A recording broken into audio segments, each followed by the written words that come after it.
has the advantage that most of the stuff after G has already been played. So make sure you're recognizing parts and just try to keep up. I'm going to take it a little slower. But first off, there's a lot of pizzicato in this. So like Lisa said, it's very short, very percussive. So try to play it piano and staccato whenever you have pizzicato, because that'll get roughly the same sound. So it should get pretty close. All right, I'm going to take it a little slower. Right at letter G. You guys ready?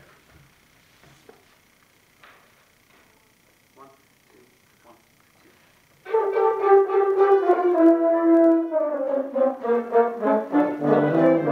Alright guys, let's try it one more time. We didn't quite enter. That was my fault. 1 and 2 and 1 and 2.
I'm going to skip G through H just because it was mostly Lisa's section, so let's just work back to the recap. At H, it's mostly quarter notes, so rhythm drives itself. I want to really focus on those changes between piano to mezzo forte and back to piano, because those are really what kind of drives this dance, that change from up to down, up to down. So let's go back to H and try to bring those out. I know you're mostly still sight reading, so I'll try to bear with you if you try to bear with me. Alright, so let's go back to H. I'll keep it about the same tempo and try to keep those dynamic changes intact. H. 1, 2,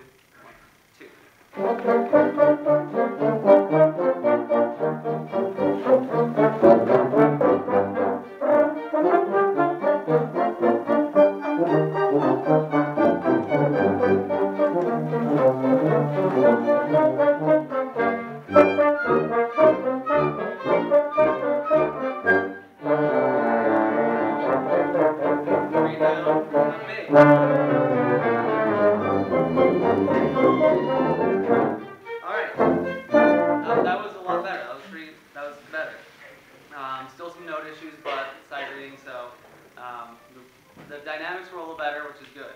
I'm going to move ahead for time constraints. Let's look at K through L for a second. There's a forte, and then there's a decrescendo in all of your parts. So what I want to do is actually bring that decrescendo a little back more. So as you're rising, slightly bring it down. The biggest part is at the forte. So try to follow me. This is what I want to do. I'm going to sing the part for a second. So this is what I want to hear.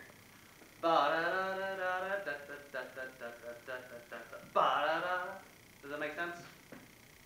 Alright, so let's try from K and then we'll go on to L and work on the rhythmic part. So at K. 1, 2.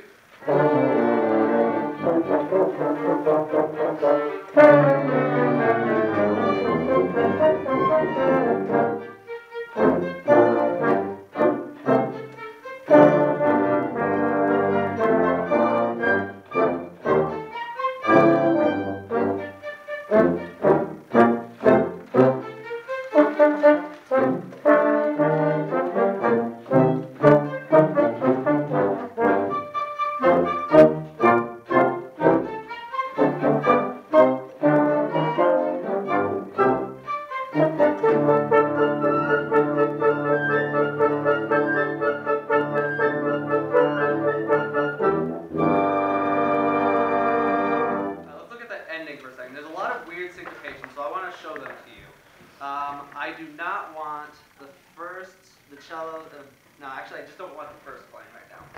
Everybody else, I want you to play and look at those accents. Actually, no, I want you to sizzle with me.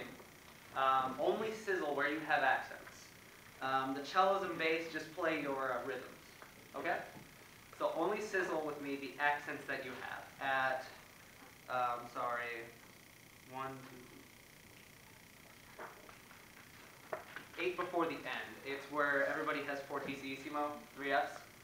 At that measure. Just sizzle with me. 1, 2.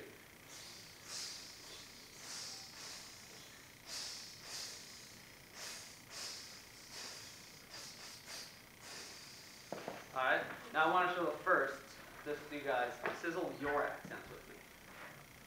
Now this is where it gets really syncopated, so same spot, 3 Fs, you know what the other is? Just sizzle the accents with me. You have accents, so just go to the next measure. Alright? So the measure after 3 Fs. 1, 2.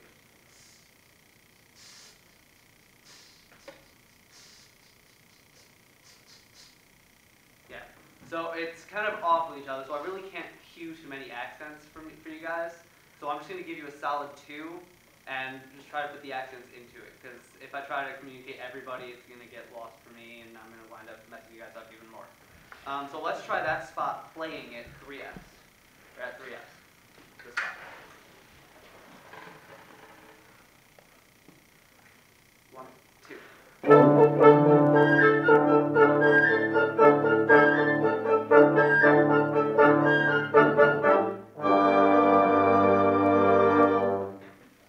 Alright, that was a little better.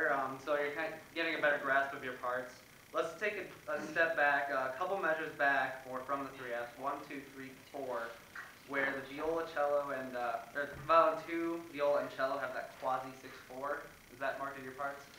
All right. For everybody else, that is 1, 2, 3, 4 measures before the triple F. That part's interesting because it's kind of in 6/4. So try to get that bum bum bum bum rhythm in that measure where you have a quarter and a half note. So I want to start actually at end and try to think of that. We're going to go end to the end. 1, 2.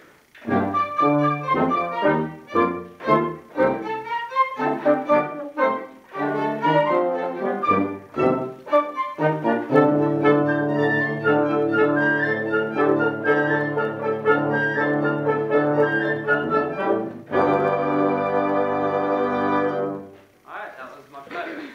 It's still making progress, so do I still have time left? You have 1 minute. Okay, real quick, I want to look at L. Everybody that's not the first, I want to just look at that rhythm, make sure you got that chords right. So at L, everybody but first violins. Alright? 1, 2.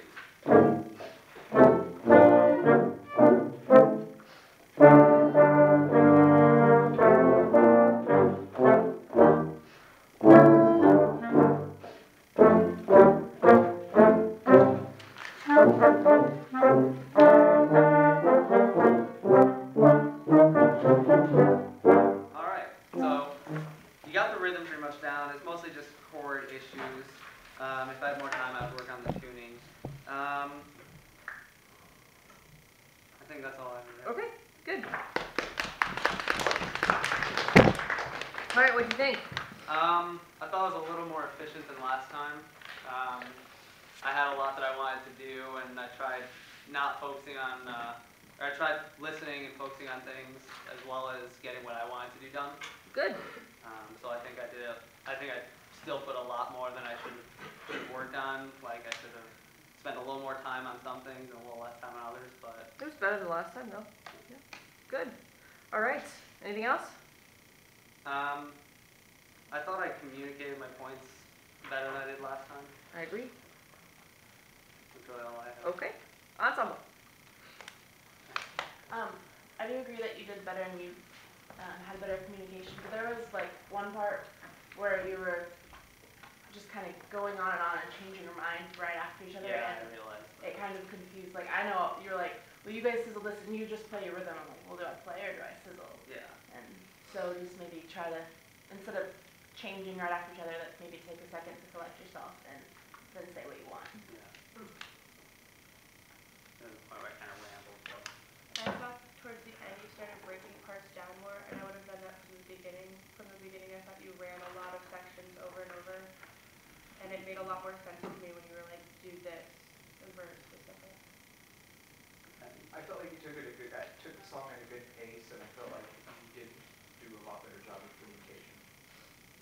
I really liked your paces for teaching, but like I felt like every time you mentioned time, like you'd speed up and start rushing, and then you'd go back.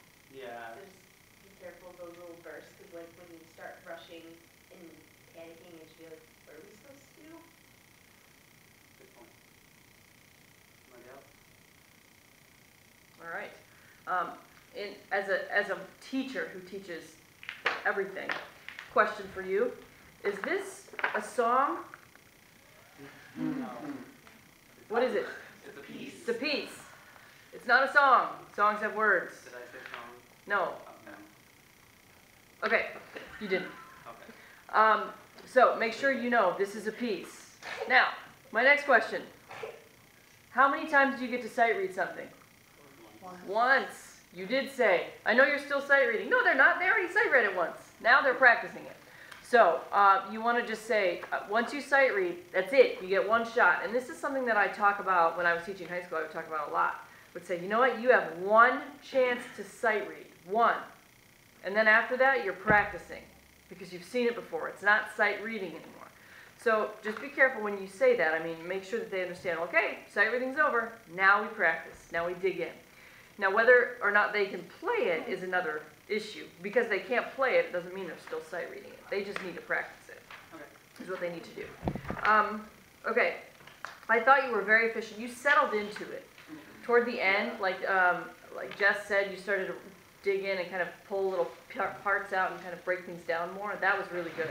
So I think if you would have done that a little earlier, we would have even been better off. What is the last chord of the piece, James? It's a G major chord? Is it a G major chord? Or the minor? Sorry, minor. Is it? Yeah. Oh no. It is major. It is major. Yes. Did they play it major? No. Not the first two times. The third time it was sort of major. I mean, it was major, but it didn't. The balance was all wrong, and it didn't quite sound right.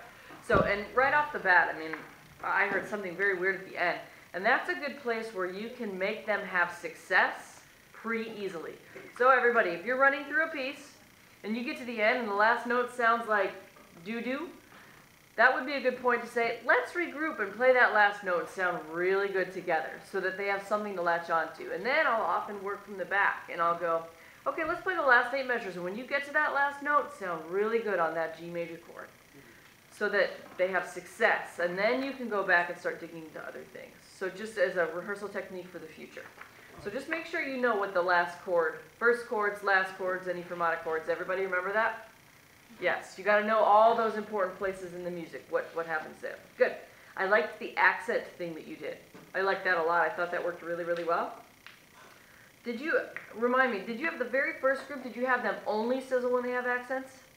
Yeah, the first time I only had them sizzle and Only accents, though. only accent stuff. That might be a little tricky, but if you have them exaggerate the accents, because then they're still, but I think it's harder to go from nothing and go, because it almost feels arbitrary, Yeah. even though it's not. So maybe have them sizzle Sizzle. the whole thing and then just bring out the accents. And I'm trying to think for string technique, what would be the equivalent? I mean, if you, and this might be weird, I don't know, there's 3 string players in the class, I'll have to tell me. If you had them maybe do it on one, just play on one note, or play on the open string, and da da da da da da, because there's a different thing you do with your bow arm, right, on an accent, and that might be more applicable, because the sizzling thing is a really good wind thing. If you're trying to have them learn rhythm, you can have them sizzle it, because learning rhythm while doing this is maybe a little bit weird. But when you're trying to get them to play accents, this makes more sense because of the technique. Yeah. Wind players go for accents, so that makes sense to do that. So that would be does that make sense, string players? So I think I might do that more than sizzle for the string technique. Okay? Anything else? Anyone? Good job, James.